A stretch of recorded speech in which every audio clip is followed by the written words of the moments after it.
Hello दोस्तों, welcome to my channel. घटना चक्र आधुनिक भारतीय इतिहास लेक्चर नंबर 6 लाई हूँ आज मैं आपके लिए। और आपको पता ही होगा UPSC PCS RO ARO exams के लिए कितना इम्पोर्टेंट है ये। तो ठीक है, आप बने रहिए हमारे चैनल साथ और एंजॉय करिए। और एनसीईआरटी कंप्लीट कराई जा रही है और घटना चक्र भी इस मंथ में हमारा टारगेट है कि हम कंप्लीट करा देंगे, जहाँ तक हो सकेगा हम कंप्लीट करा ही देंगे। तो बने रहिए हमारे साथ और जोरों शोरों से लगे रहिए, क्योंकि एग्जाम जो है, जो आरओ का अगर प्रिपरेशन आप कर रहे हो तो दिसंबर तक एग्जाम है, तो बहुत ही कम टाइम है। तो टफ एग्जाम भी होने वाला है, क्योंकि वैकेंसी बहुत कम है और फाइट करने वाले लोग बहुत ज़्यादा हैं। तो चलिए स्टार्ट करते हैं बिना टाइम वेस्ट किए। स्टार्ट करने पर बस एक रिक्वेस्ट है आपसे कि अगर आप चैनल पर नए बने हो चैनल को सब्सक्राइब करिए, और सभी लोग प्लीज़ चैनल को लाइक शेयर और सब्सक्राइब जरूर करें। चलिए स्टार्ट करते हैं। तो आज हम पढ़ेंगे भारत में प्रेस का विकास। भारत का पहला समाचार पत्र बंगाल गजट था। प्रारंभ में विलियम बोल्ट्स द्वारा एक समाचार पत्र को प्रकाशन का प्रयास किया गया था, और परंतु ईस्ट इंडिया कंपनी ने उसको इंग्लैंड भेज दिया। 1780 में जे ए हिस्की ने बंगाल गजट नामक समाचार पत्र प्रकाशित करना आरंभ किया। लॉर्ड वेलेजली ने 1799 में सभी समाचार पत्रों पर सेंसर बैठा दिया। कौन? लॉर्ड वेलेजली ने 1799 में।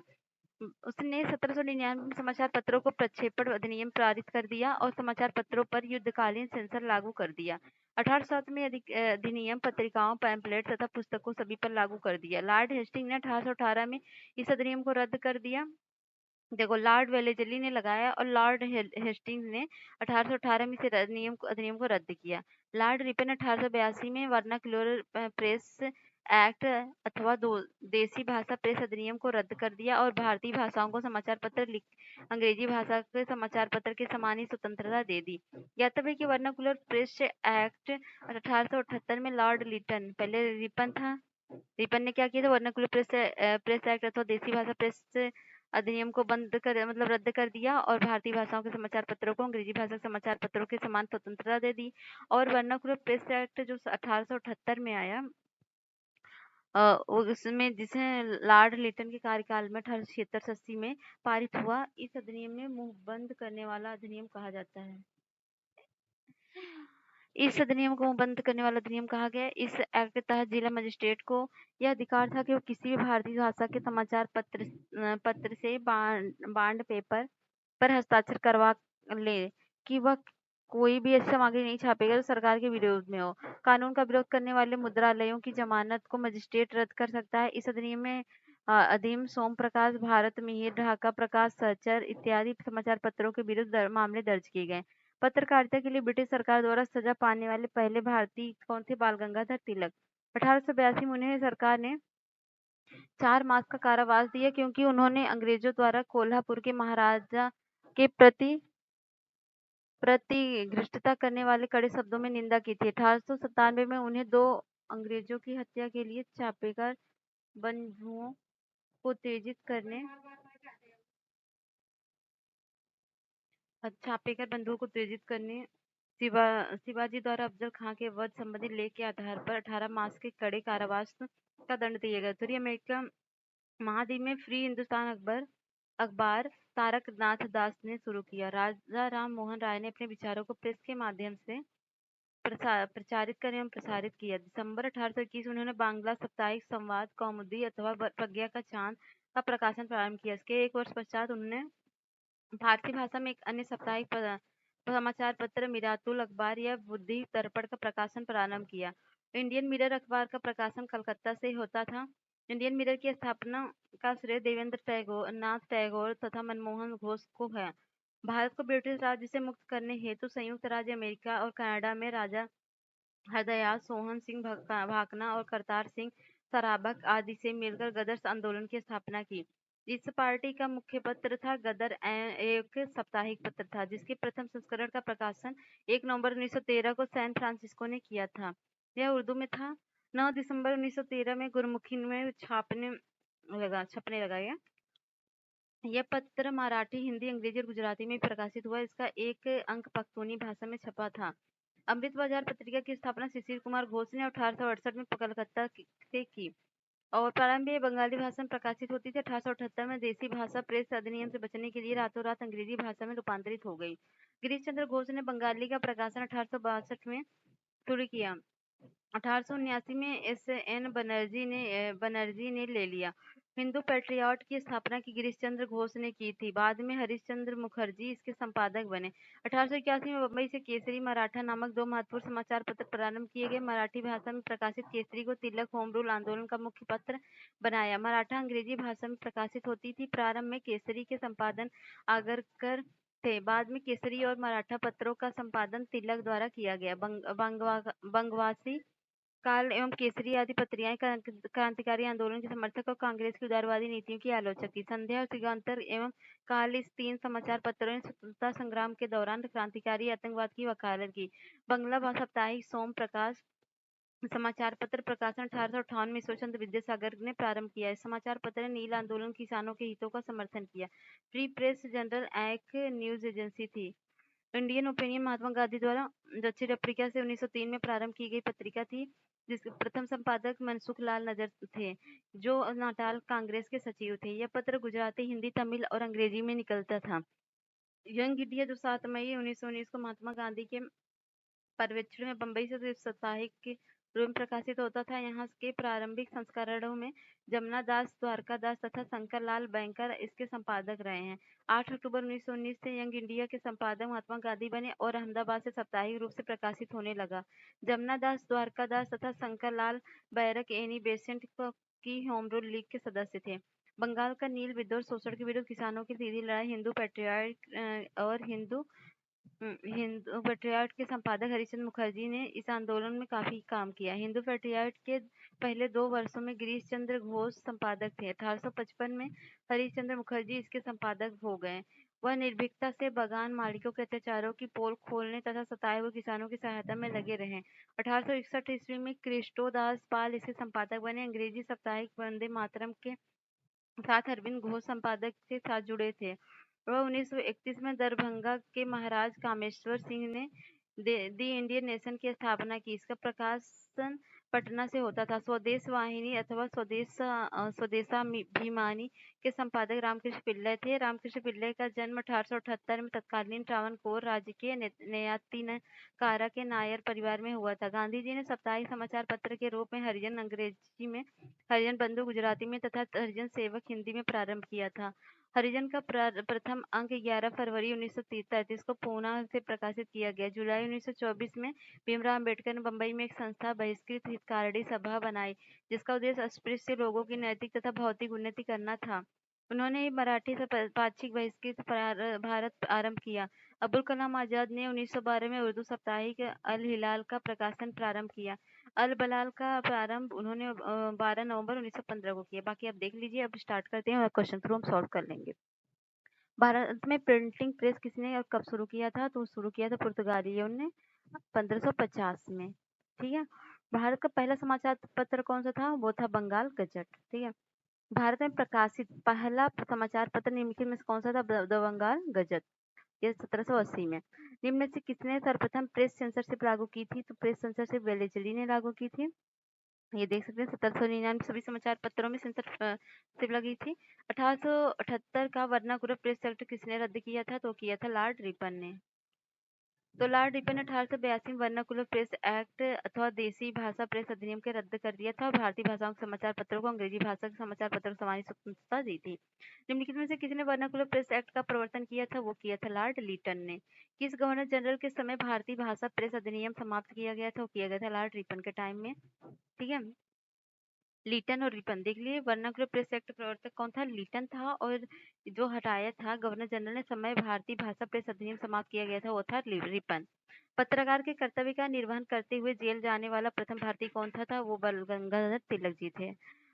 अमेरिका में फ्री हिंदुस्तान अखबार किसने शुरू किया था? तो शुरू किया था तारकनाथ दास ने। अमेरिका में वैंकूवर फ्री हिंदुस्तान अखबार तारकनाथ दास ने शुरू किया था। फारसी साप्ताहिक मिरातुल अखबार को प्रकाशित करते थे कौन? तो करते थे राजा राम मोहन राय 1921 में। सॉरी 1821 में। 1880 के दशक में इंडियन मिरर अखबार का प्रकाशन कहाँ से होता था? तो वह होता था कलकत्ता से। इंडियन मिरर अखबार का प्रकाशन कलकत्ता से होता था। इसकी स्थापना का श्रेय देवेंद्रनाथ टैगोर तथा मनमोहन घोष को जाता है। केशव चंद्र तथा नरेंद्र सेन तथा इनके अन्य संपादकीय विभाग भी थे। गदर पत्र का प्रथम अंक निम्नलिखित में से किस भाषा में प्रकाशित हुआ? तो हुआ था उर्दू में। 1 नवंबर 1913 को गदर पत्र का पहला अंक प्रकाशित हुआ जो उर्दू भाषा में था। गदर पार्टी का पत्र गदर था एक साप्ताहिक पत्र। अमृत बाजार पत्रिका के स्थापना किसने की थी? तो की थी शशिर कुमार घोष ने। ठीक है, ये 1868 में कलकत्ता में किया था। लोकमान्य बाल गंगाधर तिलक ने भारतीय स्वतंत्रता संग्राम की सेवा के उद्देश्य से कौन सा समाचार पत्र प्रारंभ किया था? तो उन्होंने शुरू किया था केसरी। तो लोकमान्य बाल गंगाधर तिलक ने भारतीय स्वतंत्रता संग्राम की सेवा के उद्देश्य से 1881 में बम्बई में केसरी और मराठा नामक 2 महत्वपूर्ण समाचार पत्र प्रारंभ किए थे। क्रांतिकारी काल की निम्नलिखित लोकप्रिय पत्रिकाओं में से कौन अनेक कारणों से अंग्रेजों की आलोचना करती थी? तो वो उपर्युक्त सभी, मतलब बंगवासी, काल और केसरी सब।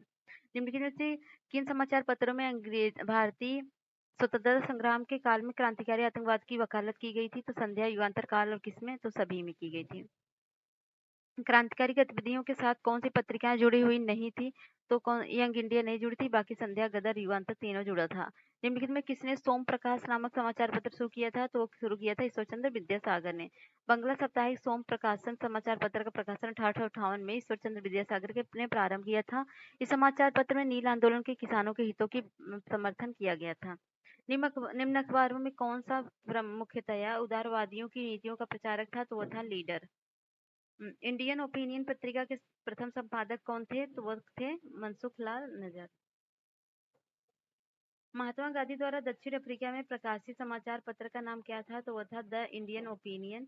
निम्नलिखित में से किस भाषा में द इंडियन ओपिनियन पत्र नहीं छपा जाता था? तो वो था उर्दू में नहीं छापा जाता था, अंग्रेजी, तमिल और गुजराती में था।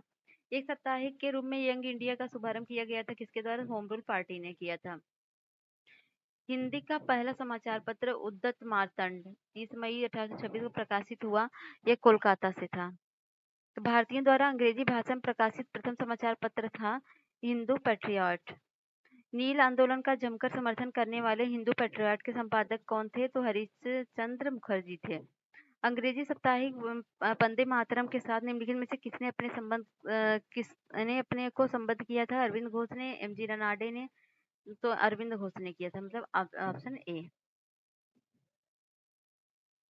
अगला है, निम्नलिखित में से किस अखबार का प्रकाशन पटना से होता था? तो वो होता था इंडियन नेशन का।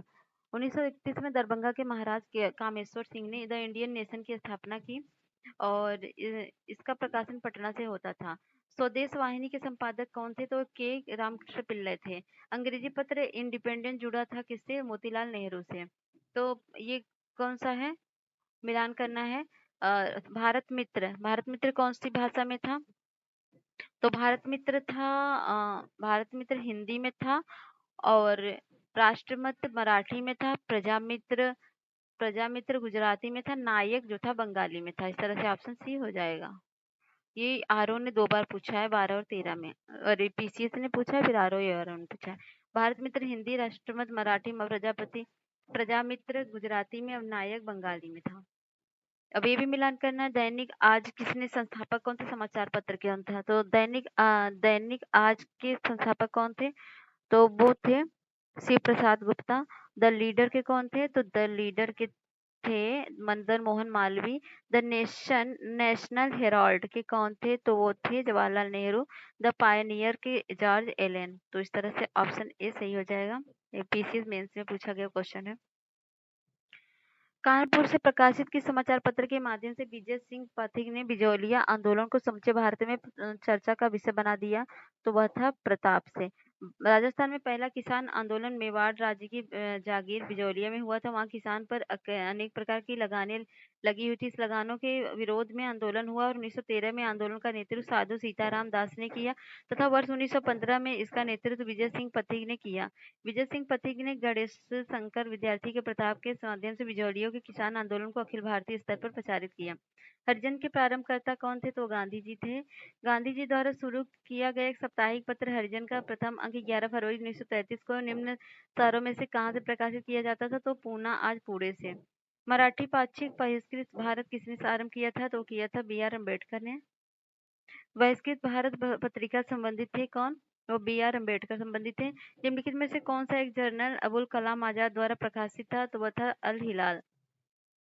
वर्ष 1920 में लाहौर से लाजपत राय द्वारा उर्दू का कौन सा समाचार पत्र प्रारंभ किया गया था? तो किया गया था वंदे मातरम। तो ये मिलान करना है। हिंदू हिंदू किसने लिखा था कुछ भी? तो हिंदू समाचार संपादक कौन थे? वो थे सुब्रमण्यम अय्यर। सुब्रमण्यम अय्यर थे। और जो और सुधारक के थे जी खोले। और एक मिनट, और यहाँ पे मिलान कर देते हैं ना। वायस ऑफ इंडिया के थे दादा भाई नौरोजी। हिंदू हिंदू के सुब्रमण्यम अय्यर थे। सुधारक के जी के घोषणे। और वायस ऑफ इंडिया के थे दादा भाई नौरोजी। और ये जो लास्ट वाले बंगाली एस एन बनर्जी। तो इस तरह से ऑप्शन डी सही हो जाएगा।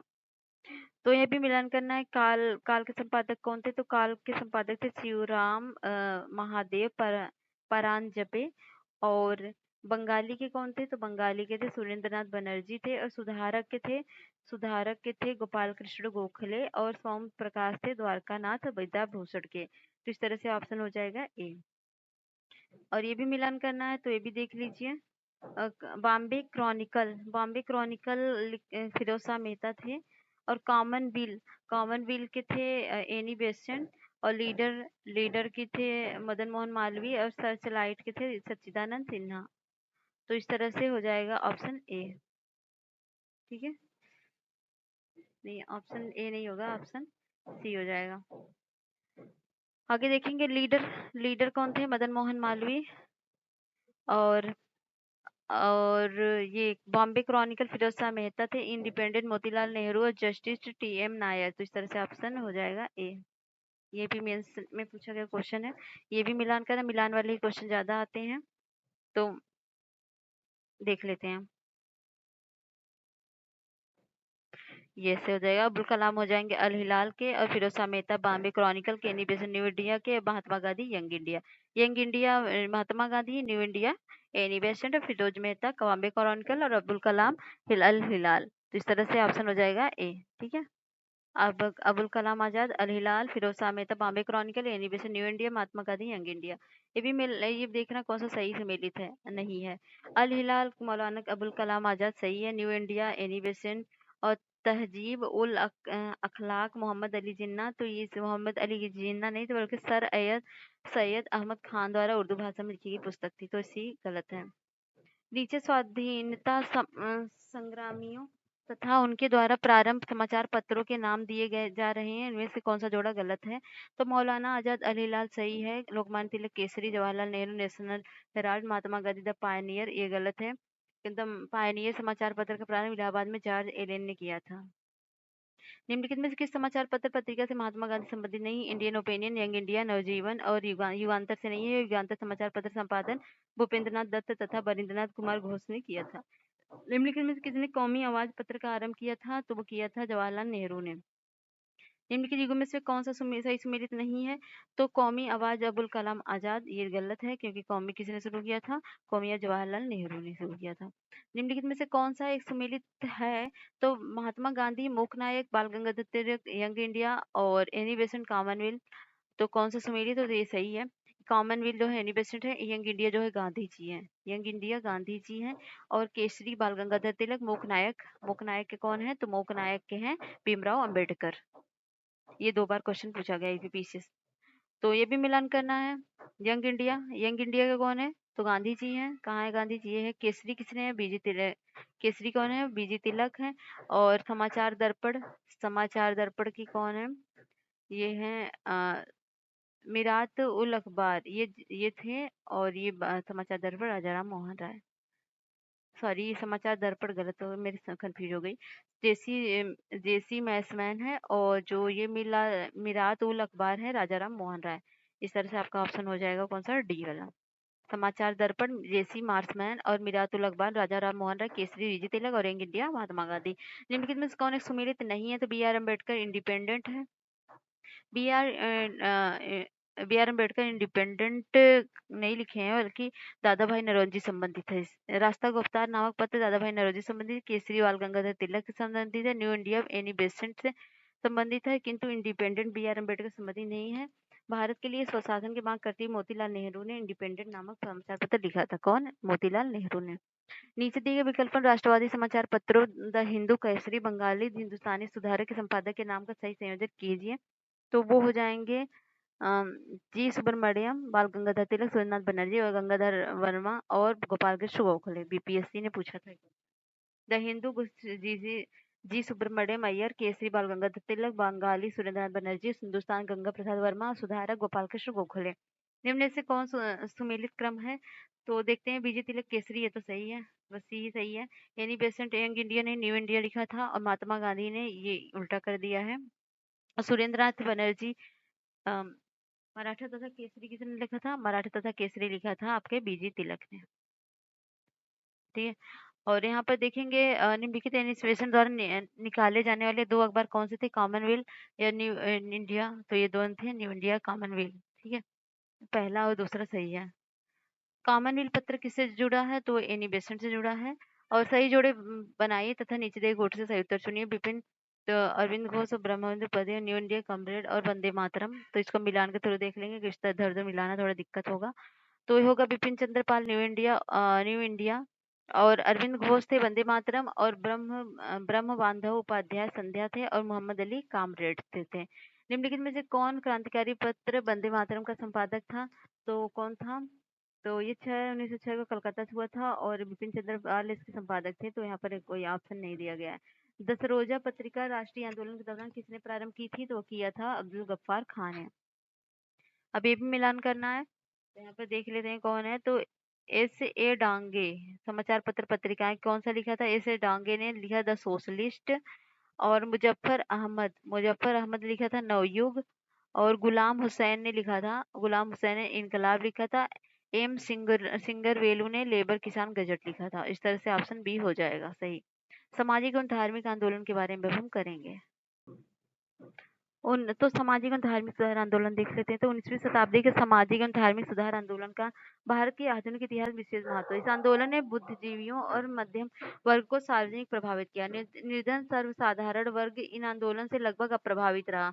बुद्धिजीवी, नगरीय, उच्च जातियां एवं उदार रजवाड़े इस आंदोलन से प्रभावित थे। राजा राम मोहन राय प्रथम भारतीय थे जिन्होंने सबसे पहले भारतीय समाज में व्याप्त बुराइयों के विरोध में आंदोलन चलाया, जिसके नवीन विचारों के कारण 19वीं शताब्दी के भारत में पुनर्जागरण का उदय हुआ।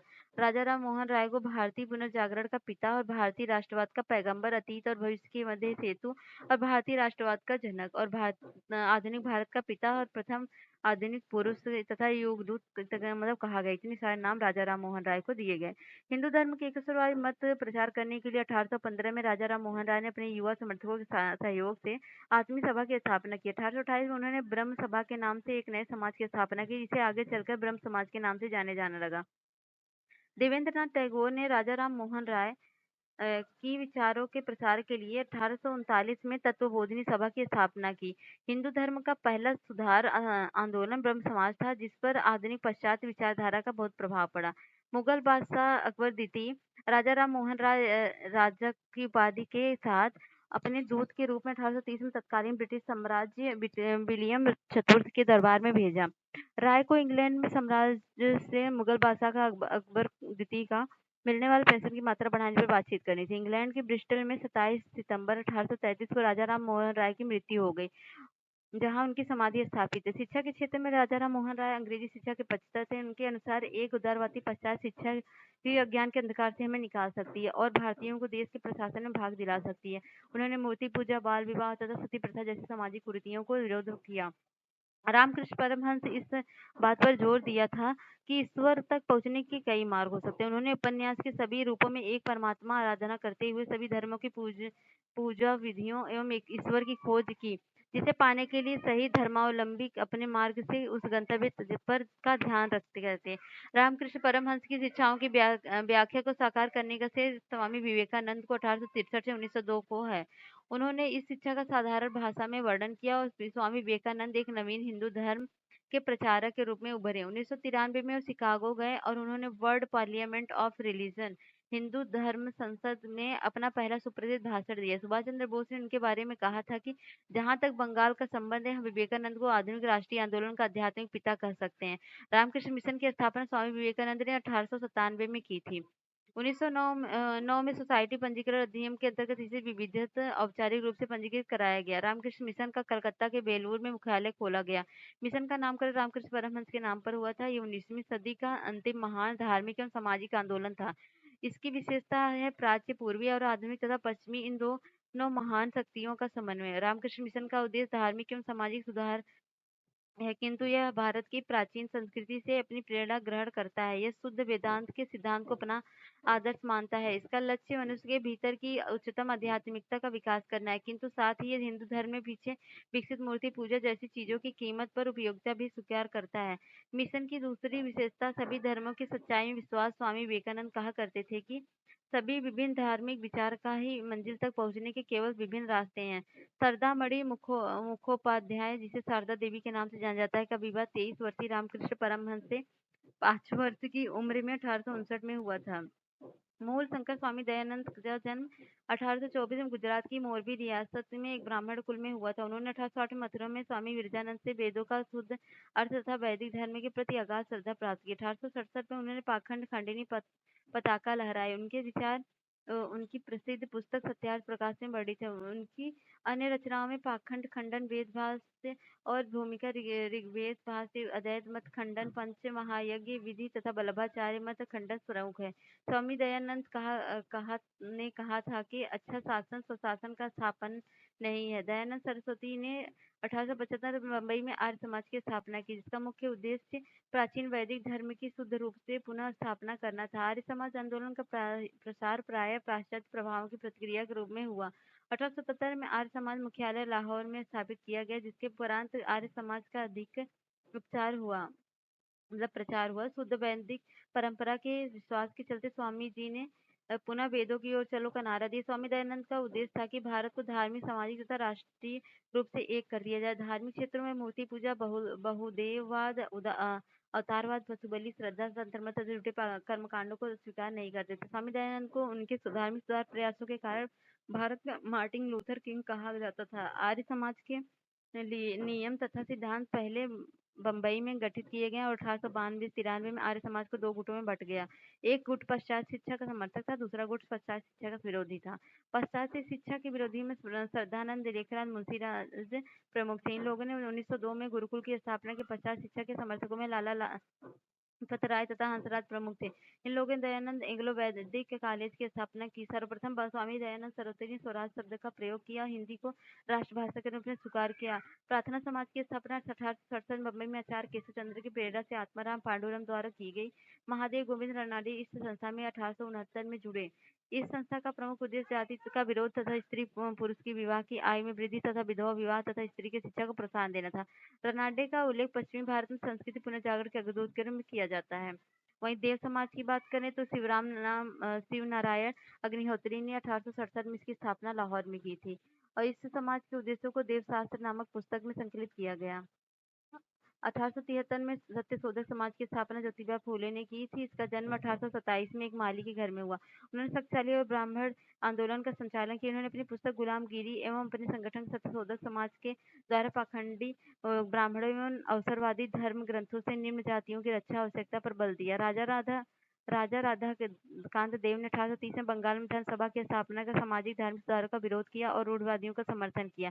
राधा स्वामी सत्संग आंदोलन की स्थापना 1861 में आगरा के महाजन बैंकर तुलसीदास, जो शिवदयाल साहब या स्वामी जी महाराज के नाम से प्रसिद्ध थे, ने की। राधा स्वामी मत को मानने वाले लोग एक परमेश्वर, गुरु की महत्ता, संतों का साथ तथा साधारण सामाजिक जीवन में विश्वास करते हैं। महाराष्ट्र के समाज सुधारक गोपाल हरि देशमुख ने लोकहितवादी के रूप में प्रख्यात थे। और बात करें तो आगे तो महाराष्ट्र में विधवा पुनर्विवाह अधिनियम है प्रथम अभियान हेतु विष्णु परशुराम शास्त्री पंडित ने किया। उन्होंने 1850 में विडो रीमैरिज एसोसिएशन की स्थापना की, साथ ही विधवा पुनर्विवाह आंदोलन चलाया। 19वीं सदी के महानतम पारसी समाज सुधारक बहराम जी एक एम मालाबारी ने उनका जन्म बड़ौदा के पारसी परिवार में 1853 में हुआ। उन्होंने बाल विवाह के खिलाफ, विधवा विवाह के समर्थन के एक परिपत्र संपादन किया। 1891 में सम्मति आयु अधिनियम मतलब एज ऑफ कॉन्स्टेंट इन्हीं के प्रयासों से पारित हुआ। भारतीय राष्ट्रीय सामाजिक सम्मेलन की स्थापना 1887 में एम जी रनाडे तथा रघुनाथ राव द्वारा की गई।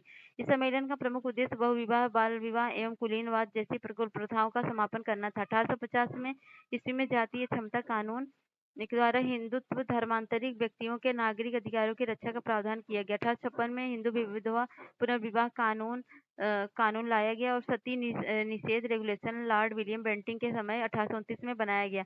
कलकत्ता के संस्कृत कॉलेज का आचार्य ईश्वर चंद्र विद्यासागर ने विधवा पुनर्विवाह के लिए अथक संघर्ष किया। उन्होंने यह प्रमाणित करने का प्रयास किया कि वेदों में विधवा और पुनर्विवाह को मान्यता दी गई है। उन्होंने फलस्वरूप 26 जुलाई 1856 को विधवा पुनर्विवाह अधिनियम पारित करवाया। राजा राम मोहन राय ने सती प्रथा पर बहुत विरोध किया और उन्होंने उनके अथक प्रयासों से 1829 में 17वें नियम के अनुसार विधवाओं को जीवित जलाना बंद कर दिया गया और न्यायालय ने आज्ञा दी कि इसको जल्द से बंद कर दिया जाए। लॉर्ड एलन के काल में 1853 के एक्ट में भी गुलामी गैर कानूनी बना दिया गया और केशव चंद्र सेन ने 1872 में नेटिव मैरिज एक्ट को पारित कराने में महत्वपूर्ण भूमिका अदा की। इस एक्ट में लड़कियों के लिए विवाह की न्यूनतम आयु 14 वर्ष तथा लड़कों के लिए 18 वर्ष निर्धारित की गई। कब? 1872 की बात है। इसे ब्रह्म विवाह अधिनियम भी कहा जाता है। वर्ष 1929 में अजमेर निवासी न्यायाधीश डॉक्टर हरविलास शारदा के प्रयत्नों से बाल विवाह निषेध कानून लाया गया। उन्हीं के नाम पर ही इसे शारदा अधिनियम कहा गया। इस अधिनियम के द्वारा लड़कियों का विवाह 14 एवं लड़कों की 18 वर्ष निर्धारित की गई। तो थियोसॉफिकल सोसाइटी की स्थापना एक रूसी महिला मैडम एपी वेलस्की और ब्लावेट्स्की, अमेरिकी सैनिक अधिकारी कर्नल अल्कार्ट विलियम क्वान, जज एवं अन्य द्वारा 1850 में न्यूयॉर्क में की गई। इस सोसाइटी की स्थापना 1882 में मद्रास के पास अड्यार नामक स्थान पर सोसाइटी मुख्यालय स्थापित की गई, जो अंतर्राष्ट्रीय कार्यालय बना। तो आगे आप देख सकते हैं रनाडे के शिष्य गोपाल कृष्ण गोखले ने वर्ष 1905 में सर्वेंट्स ऑफ इंडिया सोसाइटी की स्थापना की।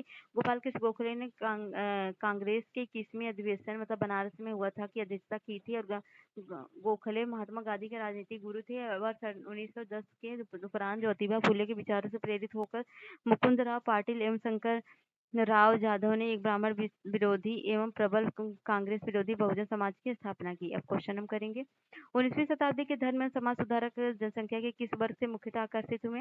बुद्धिजीवी, नगरीय उच्च जातियों और निर्धन जनसाधारण उदार रजवाड़े। तो कौन सा है? तो इसमें जो है निर्धन सर्व साधारण लोग नहीं है, बाकी सब है, मतलब ये ऑप्शन हो जाएगा डी। तो निम्न वक्तव्य पर विचार कीजिए। 19वीं भारत का आधुनिकीकरण हुआ। सामाजिक धार्मिक आंदोलन के मूल बुद्धिवाद, वैज्ञानिक दृष्टिकोण तथा अन्य ऐसे विचार थे जो आधुनिकता के आधार माने जाते थे। तो कौन सा सही है? तो दोनों ही सही है और सही व्याख्या भी है। तो आगे निम्नलिखित में से किस वर्ग को सर्वप्रथम पश्चिमी सभ्यता को प्रभावित किया? तो किसने किया था? वो शिक्षित हिंदू मध्यम वर्ग ने प्रभावित किया था। और निम्न महापुरुषों में से कौन भारतीय जागृति का जनक कहलाता है? तो वो कहलाता है राजा राम मोहन राय। भारतीय राष्ट्रवाद का जनक किसे माना जाता है? तो माना जाता है ऊपर में से किसी को नहीं, बल्कि किसे माना जाता है? राजा राम मोहन राय को। किसको भारतीय पुनर्जागरण का पिता कहा जाता है? तो राजा राम मोहन राय को। भारतीय पुनर्जागरण आंदोलन का पिता कौन है? Same question. पुनर्जागरण आंदोलन का अग्रणी दूत कौन है? तो वही राजा राम मोहन राय। भारतीय राष्ट्रवाद का पैगंबर राजा राम मोहन राय। इतने सारे नामों से उनको बुलाया जाता है। भारत का प्रथम आधुनिक पुरुष किसे माना जाता है? सेम। राजा राम मोहन राय द्वारा स्थापित प्रथम संस्था कौन सी थी? तो वह थी आत्मी सभा। तो ये 1815 में एक स्वराज मत का प्रचार करने के लिए उन्होंने राजा राम मोहन राय ने युवा समर्थकों के सहयोग से आत्मी सभा की स्थापना की। निम्नलिखित में से कौन आत्मी सभा के संस्थापक थे? तो वह राजा राम मोहन राय थे। ब्रह्म समाज की स्थापना हुई थी कब? तो वो हुई थी 1828 में, 29 में नहीं। आगे है, ब्रह्म समाज की स्थापना की थी किसने की थी? तो की थी राजा राम मोहन राय ने। राजा राम मोहन राय द्वारा ब्रह्म समाज की स्थापना कब हुई थी? तो वह हुई थी 1828 में। ब्रह्म समाज के संस्थापक राजा राम मोहन राय। राजा राम मोहन राय के राजा की उपाधि किसने दी थी? अकबर सेकेंड ने। राजा राम मोहन राय राजा की उपाधि किसने भी घोषित किया था? सेम क्वेश्चन, मुगल सम्राट अकबर द्वितीय ने। राजा राम मोहन राय की समाधि कहाँ पर है? तो ब्रिस्टल इंग्लैंड में है। Calcutta Unitarian committee tabernacle of new डिस्पेंसन Indian reform association के चंद्रसेन का संबंध निम्नलिखित में किसकी स्थापना की? तो वह थी ये दोनों थी। भारतीय ब्रह्म समाज के संस्थापक थे कौन थे? तो वो केशव चंद्र सेन थे। किसके? ब्रह्म समाज के केशव चंद्र सेन थे। कितनी बार क्वेश्चन पूछा है देख लीजिए। अगला है आदि ब्रह्म समाज की स्थापना किसने की? तो देवेंद्रनाथ टैगोर ने की थी। और ब्रह्म समाज का सिद्धांत आधारित है किस पे? एक देववाद पे, एक ईश्वरवाद पे। राजा राम मोहन राय ने निम्न में से किसका विरोध नहीं किया था? तो बाल विवाह का, पश्चात शिक्षा का विरोध नहीं किया था, जो कि जोड़ दिया था। इनमें से किसे राजा राम मोहन राय ने धार्मिक सामाजिक विचारों के विरोध में प्रारंभ किया था? तो किया था समाचार चंद्रिका का। तो राजा राम मोहन राय धार्मिक सामाजिक विचारों के विरोध में भावनी चरण बंदोपाध्याय ने 1882 में 22 में समाचार चंद्रिका का प्रकाशन शुरू किया। इससे पूर्व ही संवाद कौमुदी के संपादक थे। ब्रह्म समाज के बारे में निम्नलिखित में से कौन सा कथन सही है? इसने मूर्ति पूजा का विरोध किया था, सही है। धार्मिक ग्रंथों की व्याख्या के लिए इन्होंने पुरोहित वर्ग को अस्वीकार किया था, ये भी सही है। इसने सिद्धांत का प्रचार किया कि वेद त्रुटिहीन है, ये गलत है। बाकी 1, 2 सही है। 19वीं शताब्दी में उत्तरार्ध में नव हिंदूवाद के सबसे प्रतिनिधि कौन थे? तो वो थे स्वामी विवेकानंद। विवेकानंद शिकागो में आयोजित पार्लियामेंट ऑफ वर्ल्ड रिलीजन्स में भाग लिया था, कौन सी ईयर में? 1893 में। स्वामी विवेकानंद शिकागो का आयोजित विश्व धर्म सम्मेलन में अपना भाषण कब दिया था? तो उन्होंने दिया था 1993 में। 1893 शिकागो में आयोजित अंतर्राष्ट्रीय धर्मों की संसद से किसका नाम जुड़ा? स्वामी नहीं, विवेकानंद जी का। विवेकानंद जी का। किस वर्ष स्वामी विवेकानंद विश्व धर्म संसद में भाग लिया था? तो उन्होंने भाग लिया था 1893 में। इनमें से 1893 शिकागो में आयोजित धर्म संसद में भाग लिया था किसने? तो स्वामी विवेकानंद जी ने। व्यवहारिक वेदांत के प्रतिपादक कौन थे? तो विवेकानंद जी थे। और इनमें से किस प्रख्यात समाज सुधारक ने ज्ञान योग, कर्म योग तथा राजयोग नामक पुस्तकें लिखी? तो उन्होंने लिखी स्वामी विवेकानंद ने। रामकृष्ण मिशन की स्थापना किसने की? तो विवेकानंद जी ने। रामकृष्ण मिशन के किसने प्रारंभ किया था? तो विवेकानंद। रामकृष्ण मिशन की स्थापना 1897 में किसने की? Same question. Swami Vivekananda Ramakrishna Mission की स्थापना किस वर्ष की थी? तो उन्होंने की थी 1897 में। रामकृष्ण मिशन की स्थापना 1897 में। सरदामणि कौन थी? तो राजा राम मोहन राय की पत्नी, रामकृष्ण परमहंस की पत्नी। तो वह थी रामकृष्ण परमहंस की पत्नी। ठीक है। अगला है ईश्वर के बारे में सोचने के लिए मेरे पास वक्त नहीं है, क्योंकि अभी धरती पर बहुत ही काम किया जाना है। ऊपरी कथन किसका है? तो वह है स्वामी ईश्वरचंद विद्यासागर का। ब्रिटिश साम्राज्य की पूरी तरह से सर सड़ चुका है, इस हर तरह के से भ्रष्ट, अत्याचारी व हीन है। यह कथन किसके द्वारा कहा गया था? तो ये कहा गया था सिस्टर निवेदिता के द्वारा। दयानंद सरस्वती द्वारा स्थापित है आर्य समाज 1875 में। और आर्य समाज की स्थापना 1875 में हुआ था। आर्य समाज की स्थापना किसने की थी? दयानंद सरस्वती ने की थी। वेद के पुनरुत्थान का श्रेय किसे जाता है? तो स्वामी दयानंद सरस्वती को जाता है। वेदों की ओर चलो किसने कहा था? तो ये कहा दयानंद सरस्वती ने। निम्न से कौन भारत का मार्टिन लूथर कहलाया? तो कहलाया स्वामी दयानंद सरस्वती। सत्याग्रह प्रकाश की रचना रचना की गई थी कब? किसने की थी? तो स्वामी दयानंद सरस्वती ने की थी। सत्याग्रह प्रकाश किसके द्वारा लिखा गया था? तो लिखा गया था दयानंद सरस्वती द्वारा। सत्याग्रह प्रकाश के लेखक कौन है? तो इनमें से कोई नहीं है, बल्कि कौन है? ये है दयानंद सरस्वती। सत्याग्रह प्रकाश पवित्र पुस्तक है आर्य समाज का। सत्याग्रह प्रकाश के लेखक कौन थे? तो वह थे स्वामी दयानंद सरस्वती। निम्नलिखित संगठन में से किसने शुद्धि आंदोलन का समर्थन किया था? तो वो किया था आर्य समाज ने। तो नीचे दे कथन कारण को देखना है। आर्य समाज आंदोलन में हिंदुओं में आत्मविश्वास और आत्मनिर्भरता प्रदान किया। आर्य समाज आंदोलन ने श्वेत जाति की श्रेष्ठता से विश्वास को जड़ों को कमजोर किया। तो इसमें से कौन सा सही? दोनों सही, पर एक दूसरे की व्याख्या नहीं करते हैं। निम्न में से किसने कहा था कि अच्छा शासन स्वशासन का स्थापन नहीं है? तो ये कहा था स्वामी दयानंद ने। और निम्न में से किस व्यक्ति ने सर्वप्रथम स्वराज शब्द का प्रयोग किया और हिंदी को राष्ट्रभाषा माना? तो वो स्वामी दयानंद ने। निम्नलिखित ये देखना है, कालक्रम में लगाना है। सबसे पहले कौन थे? तो सबसे पहले तो तुलसीदास जी होंगे। तो तुलसीदास, फिर उसके बाद कौन आए? तो राजा राम मोहन राय आए, फिर दयानंद सरस्वती, फिर विवेकानंद लास्ट में आए। तो इस तरह से ऑप्शन बी सही हो जाएगा। तो तुलसीदास 16वीं सदी के थे, राजा राम मोहन राय 1772 से थे और दयानंद सरस्वती 1824 में, और विवेकानंद जी 1863 में। निम्नलिखित में से किसने महाराष्ट्र में प्रार्थना समाज की स्थापना की? तो की आत्माराम पांडुरंग ने। प्रार्थना समाज संस्थापक कौन है? आत्माराम पांडुरंग, इसमें नहीं दिया गया है। प्रार्थना समाज के संस्थापक कौन है? आत्माराम पांडुरंग। और महाराष्ट्र में प्रार्थना समाज का मुख्य संचालक कौन था? तो था एम.जी. रनाडे। देव समाज के संस्थापक निम्न से कौन थे? तो वो थे देवनारायण अग्निहोत्री। और किसने 1873 में सत्यशोधक समाज की स्थापना की? सत्यशोधक समाज की स्थापना की ज्योतिबा फूले ने 1873 में। अगला है सत्यशोधक समाज की स्थापना किसने की? किसने? Same question. गुलामगिरी का लेखक कौन है? तो गुलामगिरी का लेखक ज्योतिबा फूले हैं। सत्यशोधक आंदोलन चलाया था किसने? ज्योतिबा फूले ने।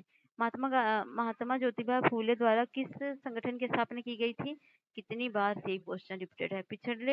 पिछड़े वर्ग का उत्थान किसका मुख्य कार्यक्रम था? तो वह था सत्यशोधक समाज का। सत्यशोधक समाज में संगठित किया किसको? महाराष्ट्र में एक जाति विरोधी आंदोलन को। और सत्यशोधक समाज की स्थापना किसने की? कितनी बार ये क्वेश्चन पूछेगा। वह बंगाली नेता कौन था जिसने सामाजिक धार्मिक सुधारों को विरोध किया और रूढ़िवादियों का समर्थन किया? तो वह था राधाकांत देव। ठीक है। राधा स्वामी सत्संग के संस्थापक कौन थे? तो वह थे शिवदयाल साहब। और महाराष्ट्र के किस सुधारक को लोक हितवादी कहा गया था? तो वो कहा गया था गोपाल हरि देशमुख को। लोक हितवादी उपनाम किसे जाना जाता है? तो वो जाना जाता है गोपाल हरि देशमुख को। महाराष्ट्र में विधवा पुनर्विवाह हेतु अभियान का नेतृत्व किसने किया था? तो किया था विष्णु परशुराम पंडित ने।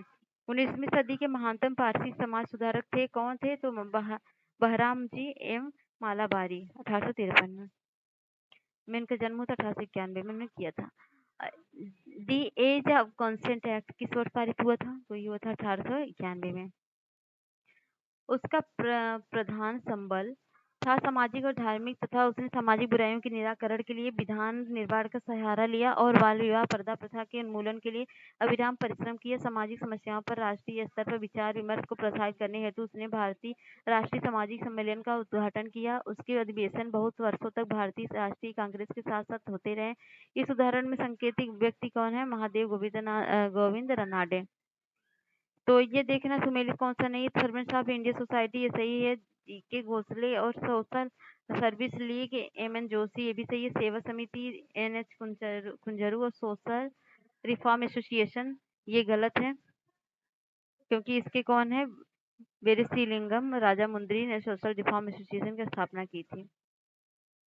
और विधवा पुनर्विवाह को प्रोत्साहित करने के लिए 1871 में राजमुंद्री सोशल रिफॉर्म एसोसिएशन स्थापित किया गया था। किसके द्वारा? तो वीरेशलिंगम द्वारा 1878 में।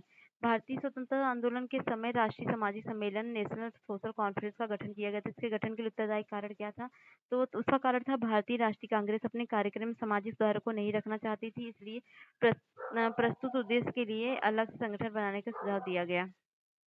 निम्नलिखित कथन पर विचार करें। आर्य समाज की स्थापना 1835 में हुई थी। तो ये गलत है क्योंकि ये 1875 में हुई थी।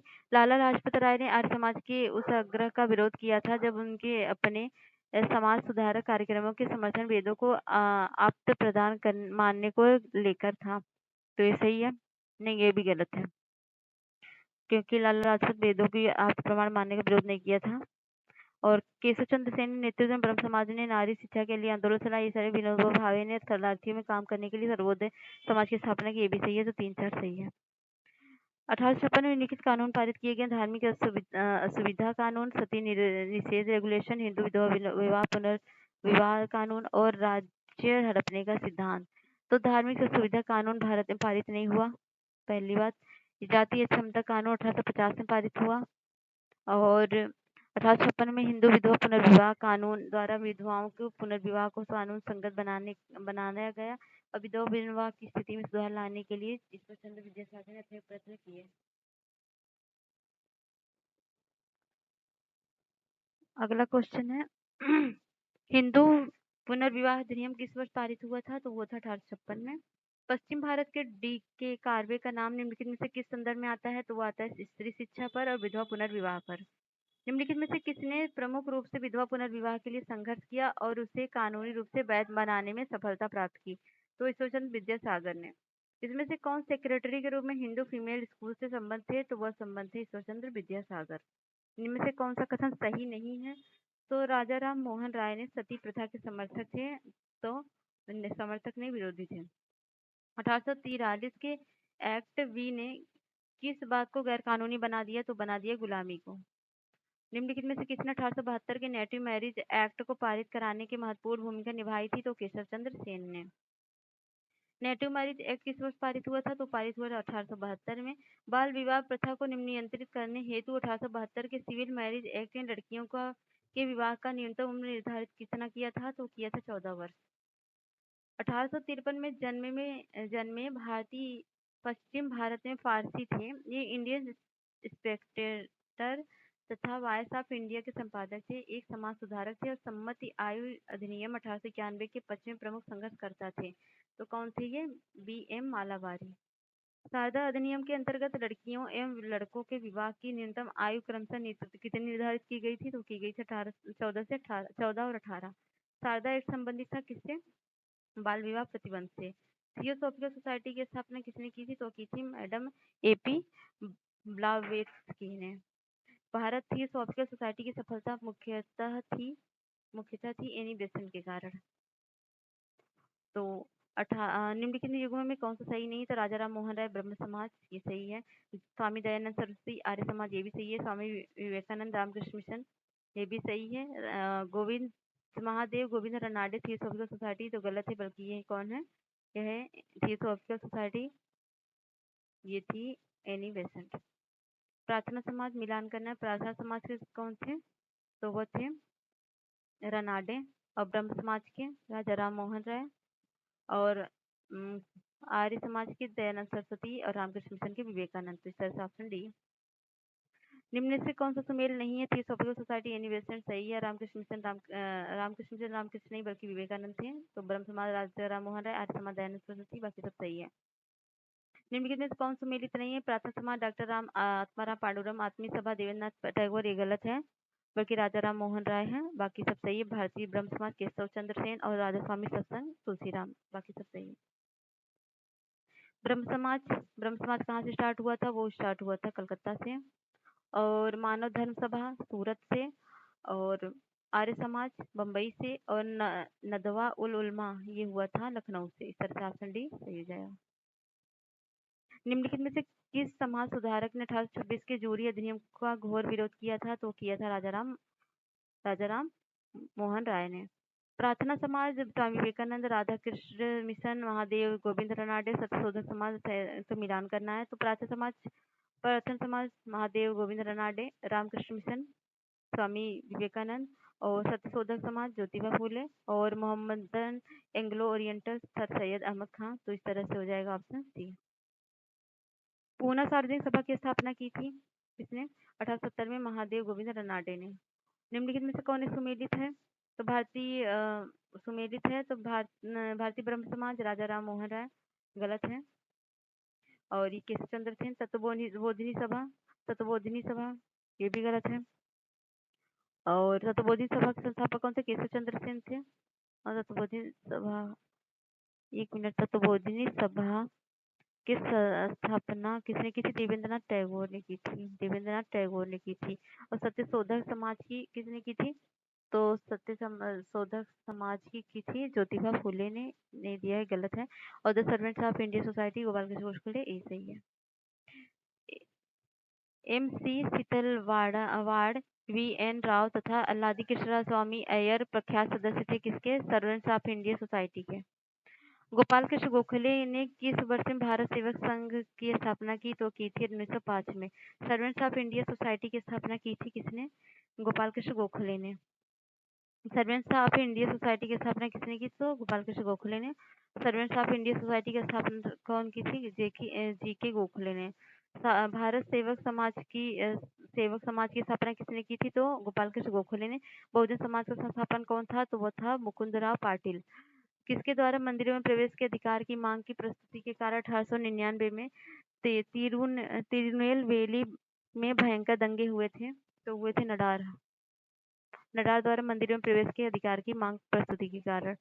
किसने कहा कि यदि भगवान अस्पृश्यता को सहन करते तो मैं उन्हें कभी भगवान नहीं मानूंगा? तो ये कहा था बाल गंगाधर तिलक ने। तो मिलान करना, राजा राम मोहन राय यह कहा कि हिंदू धर्म का शुद्धतम रूप निषेधों में निहित है। केशव चंद्र ने यह कहा कि ब्रह्मवाद को विश्व धर्म बनना चाहिए। और दयानंद सरस्वती ने क्या कहा? इन्होंने कहा हिंदू धर्म की पहचान वेदों की संस्थापना धर्म से की है। और पर राधा कृष्ण परमहंस ने कि ईश्वर तक पहुंचने के कई मार्ग हो सकते हैं। तो इस तरह से ऑप्शन डी सही है। निम्नलिखित में से कौन सुमेलित नहीं है? तो ए पांडुरंग प्रार्थना समाज, दयानंद सरस्वती आर्य समाज, राजा राम मोहन राय ये आदि ब्रह्म समाज, ये गलत है। बाकी विवेकानंद रामकृष्ण मिशन ये सब सही है। तो अम, ब्रह्म समाज के केशव चंद्र सेन थे, आपको पता ही होगा। आगे क्वेश्चन कौन है, निम्नलिखित में सुमेलित कौन सा नहीं है? यंग बंगाल आंदोलन, हेनरी विलियम डेरोजियो, ये सही है। बहिष्कृत हितकारणी, ये है ज्योतिबा फुले, गलत गलत है क्योंकि ये बाबा साहब भीमराव रामजी अम्बेडकर ने किया था, भीमराव अम्बेडकर ने किया था। और बाकी थियोसॉफिकल सोसाइटी कर्नल अल्काट और united Indian patriotic association Syed Ahmad Khan, बाकी सब सही है। ठीक है, ऑप्शन बी। प्रार्थना समाज, यंग इंडिया, लोकहित, सत्य शोधक समाज तथा रहनुमाई मज मजदेवसन सभा के लिए निम्न विकल्प में से सही संयोजन पहचानिए। तो वह है आत्मा पांडुरंग, मोहनदास करमचंद गांधी, गोपाल हरि देशमुख और ज्योतिबा फूले, नरोजी जी, ये सब सही है। आगे बात करते हैं हम, क्वेश्चन नंबर 122। निम्नलिखित समाज सुधारकों में कौन संस्कृत भाषा में प्रवीणता के लिए जाना जाता है? तो वो जाना जाता है दयानंद सरस्वती, ईश्वरचंद विद्यासागर, राजा राम मोहन राय, सभी। ब्रह्म समाज एक ईश्वरवाद का समर्थन करता है। आर्य समाज ने शिक्षा के विकास में योगदान दिया। रामकृष्ण मिशन की स्थापना स्वामी विवेकानंद ने की। तो ये जो है तीनों सही है। भारत में नारी आंदोलन इसकी प्रेरणा से प्रारंभ हुआ, तो वो हुआ था ज्योतिबा फुले की प्रेरणा से शुरू हुआ था। ब्रह्म समाज, रामकृष्ण मिशन और आर्य समाज में क्या समानता थी? तो ये तीनों ही राजनीतिक उद्देश्य के लिए नहीं बने थे, बल्कि तीनों देशभक्ति की भावना के विकास में सहायता दी। इनमें से कौन सा कथन सही नहीं है? तो डॉक्टर एनी बेसेंट सोफिस्ट्री सही है। थियोसॉफिकल सोसाइटी अंतर्राष्ट्रीय मुख्यालय मद्रास में था, ये भी सही है। स्वामी दयानंद सरस्वती आर्य समाज की स्थापना की, ये भी सही है। महात्मा गांधी का जन्म गांधीनगर में नहीं हुआ था, बल्कि आपको पोरबंदर गुजरात में हुआ, तो पता ही होगा। ये मिलान करना है, देखना है कौन सा सही है। अखिल भारतीय अस्पृश्यता विरोधी लीग, ये सही है। और अखिल भारतीय किसान सभा, स्वामी सहजानंद सरस्वती, ये भी सही है। आत्मसम्मान आंदोलन, ईवी रामस्वामी नायकर, ये भी सही है। तो आप सभी सभी ऑप्शन सही है। नव बौद्धवाद के प्रतिपादक कौन थे? तो वह थे अम्बेडकर, नियो बुद्धिज्म। दार उल उलूम की स्थापना की थी, किसने की थी? तो मौलाना सबिल नुमानी ने। देवबंद आंदोलन यूपी में किस वर्ष प्रारंभ हुआ था? तो हुआ था 1866 में। 1924 का बंगाल तारकेश्वर आंदोलन निम्न में से किसके विरुद्ध था? तो वह था मंदिर में भ्रष्टाचार। 1924 में बंगाल के तारकेश्वर शिव मंदिर के भ्रष्ट महंत के विरुद्ध तारकेश्वर आंदोलन चलाया था। महंत एक स्त्री के साथ अवैध संबंध तथा मंदिर के धन के दुरुपयोग जैसे आरोप लगे थे। हाली पद्धति संबंधित है किससे? बंधुआ मजदूर से। निम्नलिखित नेताओं में से किसने क्रांतिकारी संगठन अभिनव भारत समाज की स्थापना की? तो की थी विनायक दामोदर सावरकर ने। तो एक क्वेश्चन ये इस चैप्टर यहीं पर खत्म होता है। मिलते हैं नेक्स्ट वीडियो में, जहाँ पर हम करेंगे कांग्रेस पूर्व स्थापित राजनीतिक संस्थाएं। कैसा लगा आपको बताइए जरूर, अपने फीडबैक कमेंट बॉक्स में दीजिएगा। मिलते हैं नेक्स्ट वीडियो में, तब तक के लिए बाय बाय।